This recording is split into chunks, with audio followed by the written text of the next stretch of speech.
Ելենա Արշակյանի «Մարիա» սերիալի նկարահանումները շարունակվում են, հեռուստադիտողները դիտում են ու քննարկում հեռուստասերիալի հերթական սերիան։ Լիլիթ ջան, շատ բնական ես խաղում, նույնիսկ արտասվել եմ քեզ, լավ շարունակություն քո ընտրած մասնագիտության մեջ, գրել է հեռուստադիտողներից մեկը։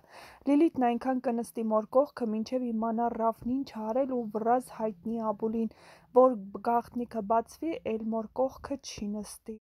Ռաֆը շատ գրագետ է խաղում իրեն վստահված բացասական դերը և շատ լավ ես խաղում, բրավո Ռաֆ ջան, մայր ու դուստր ինչքան հանգիստ են կիսվում միմյանց հետ, զանգերը Նոնայիկ կխանգարեն նրանց, գրել են հեռուստադիտողները։ Նորից եմ կրկնում Մարիային և մյուս դերակատարներին մի մեղադրեք, իրենք իրենց դերն են կատարում բարձր մակարդակով, բողոքներով դիմեք սցենարը գրողին։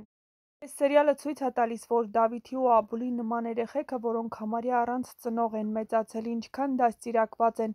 իսկ Աշոտի նման հայր ունեցող Ռաֆն ինչ անպետք, անդաստիարակ մարդ է, համակարծիք եք, եթե ոչ, գրեք ձեր կարծիքները։